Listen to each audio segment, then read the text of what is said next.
Saya sudah memprediksi kalau di akhir tikungan sebelum pendaftaran calon presiden, Anies akan dilepas oleh Nasdem dan dia tidak lagi mendapatkan dukungan.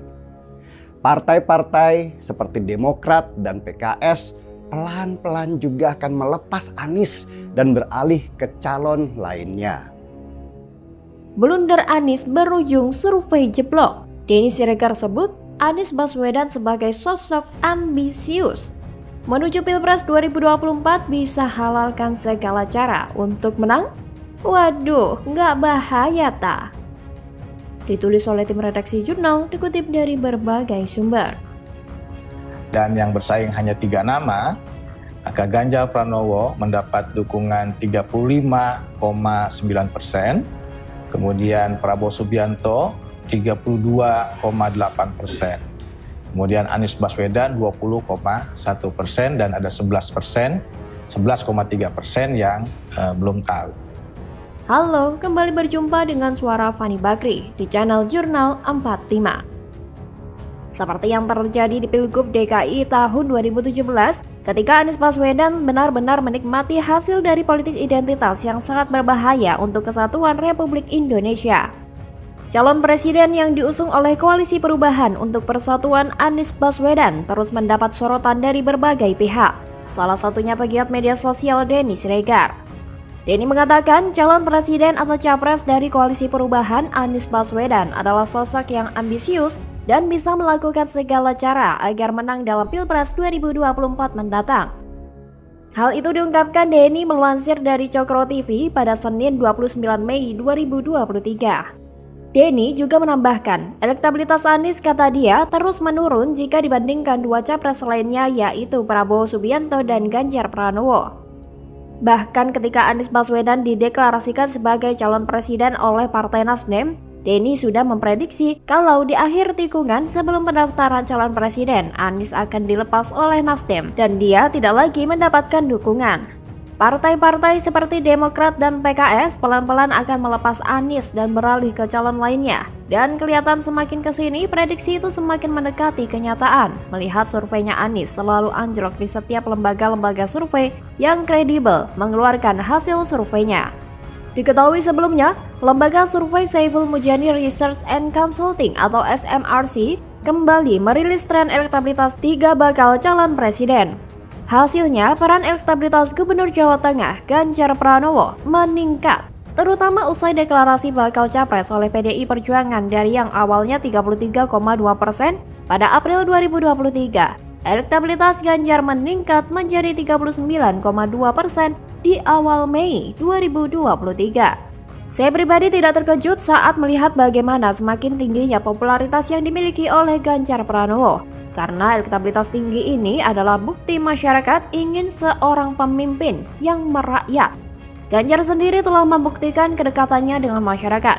Dia tak hanya turun hanya dalam kampanye saja. Namun begitu, hal berbeda terjadi pada Menteri Pertahanan Prabowo Subianto dan mantan Gubernur DKI Jakarta Anies Baswedan. Menurut Direktur SMRC, Denny Irvani, mengatakan bahwa elektabilitas Prabowo cenderung stagnan, sementara Anies justru menurun. Bahkan, mantan Menteri Pendidikan tersebut diketahui mengalami penurunan kepercayaan dari masyarakat seiring mendekatnya ajang perebutan kursi nomor 1 di Indonesia. Hal itu menurut Direktur Eksekutif Indikator Politik Indonesia, Burhanuddin Muhtadi, karena ada tren kepuasan Jokowi yang meningkat. Tren kepuasan publik terhadap Jokowi sendiri mengalami kenaikan dari November ke Desember 2022. Pada November, trennya berada di angka 66,2%, lalu meningkat menjadi 71,3% pada Desember. Berkaca dari pola tersebut, wajar jika Anies disebut sebagai antitesa dari Jokowi, sebab saat kepuasan publik terhadap Jokowi mengalami penurunan pada November, elektabilitas Anies justru meningkat hingga 32,2%. Sekretaris Jenderal Partai Demokrasi Indonesia Perjuangan atau PDIP, Hasto Kristianto pun punya pandangan serupa. Ia menilai wajar jika suara Anies Baswedan mengalami penurunan, karena selama ini Anies dianggap sebagai antitesa Jokowi. Sehingga ketika kepuasan terhadap Presiden Jokowi naik, otomatis elektabilitas Anies mengalami penurunan. Itu merupakan kognisi masyarakat. Nasdem sebagai partai yang mengusung bakal calon presiden Anies Baswedan tidak mau mendudukan kandidatnya itu sebagai vis-a-vis terhadap Joko Widodo.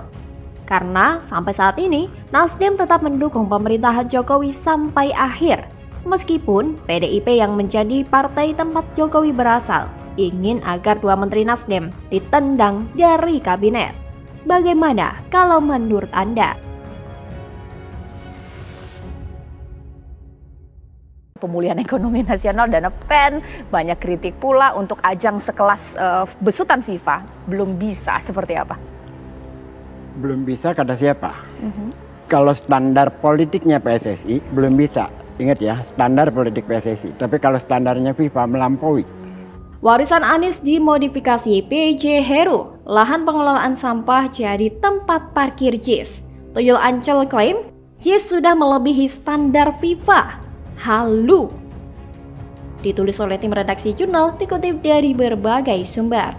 Kondisi rumput sekarang, menurut evaluasi ahlinya yang juga mengevaluasi 22 dan termasuk yang memasang rumput GBK untuk Asian Games, jelas tidak masuk standar FIFA kalau dengan di kondisi sekarang. Halo, kembali berjumpa dengan suara Fani Bakri di channel Jurnal 45. Warisan Gubernur DKI Jakarta 2017 sampai 2022 Anies Baswedan dimodifikasi penggantinya, penjabat atau PJ Gubernur DKI Jakarta Heru Budi Hartono. Lahan fasilitas pengelolaan sampah ITF Sunter kini dijadikan lahan parkir untuk Jakarta International Stadium atau JIS. Padahal JIS sengaja dibangun dengan lahan parkir yang sedikit. Pasalnya, Anies Baswedan yang menginisiasi pembangunan JIS menginginkan agar JIS bisa terintegrasi dengan transportasi massal, sehingga penonton sepak bola harus menggunakan transportasi umum demi mengurangi penggunaan kendaraan pribadi. Keterbatasan lahan parkir memang jadi salah satu kendala hingga saat ini. JIS belum sekalipun menggelar pertandingan resmi. Untuk memecahkan masalah tersebut, Pemprov DKI melalui Dishub pun berupaya melakukan penambahan lahan parkir di sekitar JIS. Selain di lahan ITF, Dishub DKI juga bakal menyediakan lahan parkir di sekitar Kampung Bambu. Total lahan di Kampung Bambu yang akan dioptimalkan sebagai lahan pun mencapai 5.000 meter persegi. Sebelumnya, sejumlah pejabat melakukan peninjauan ke Jakarta International Stadium, Tanjung Priok, Jakarta Utara pada Selasa 4 Juli 2023. Kunjungan dalam rangka persiapan Piala Dunia U17 ini dilakukan Menteri PUPR Basuki Hadi Mulyono, Ketua PSSI Erick Thohir hingga PJ Gubernur DKI Jakarta Heru Budi Hartono. Dalam prosesnya, para pejabat ini melihat langsung suasana dan kondisi terkini JIS. Peninjauan dilakukan baik dalam stadion maupun di bagian luar stadion. Hal ini untuk memastikan JIS sudah memenuhi standar FIFA untuk bisa terpilih menjadi stadion yang dipakai untuk ajang kejuaraan dunia November mendatang. Basuki menuturkan, ada beberapa catatan terkait kondisi JIS yang perlu dibenahi supaya dapat memenuhi standar FIFA. Misalnya, terkait kondisi rumput dan akses keluar masuk penonton yang kini masih minim. Ketua PSSI Erick Thohir menegaskan, keputusan akhir apakah JIS bakal dipergunakan untuk Piala Dunia U17 bakal berada di tangan FIFA. Saat ini, pemerintah berkolaborasi melakukan pembenahan terhadap JIS yang termasuk ke dalam 22 stadion prioritas untuk direnovasi jelang perhelatan tersebut. Mantan Komisaris PT Pembangunan Jaya Ancol Kes Khalifah turut menanggapi polemik Jakarta International Stadium atau JIS jelang gelaran Piala Dunia U17 2023. Kes mengatakan bahwa menurut standar politik PSSI, JIS memang belum layak. Bila acuannya standar FIFA, maka JIS melampaui dari standar FIFA. Tulis Kes dalam akun Instagram pribadinya pada Minggu 2 Juli 2023. Ia pun menganggap PSSI adalah lembaga sepak bola Indonesia yang otak para pengurusnya bukan mengembangkan sepak bola, tapi untuk mencapai target politik individunya. Kemudian, Kes menilai pernyataan renovasi JIS adalah salah satu cara agar ada tangan lain dan sekaligus menghapus nama Anies Baswedan dari stadion yang menjadi mahakarya anak bangsa Indonesia, yang ribuan tenaga kerjanya bukan impor, melainkan tenaga kerja lokal. Loyalis Anies Baswedan itu menjelaskan, sejak awal pembangunan JIS, asesor dari FIFA dilibatkan. Apalagi kata dia, JIS adalah mahakarya anak bangsa yang seluruh tenaga kerjanya adalah tenaga kerja lokal. Ia mengatakan, PSSI menyebutkan bahwa JIS belum bisa dilaksanakan pertandingan internasional. Menurut Kees, apabila menggunakan standar politik PSSI, maka JIS memang belum layak karena dibangun era kepemimpinan Anies Baswedan. Namun bila menggunakan standar FIFA, maka JIS melampaui dari standar FIFA.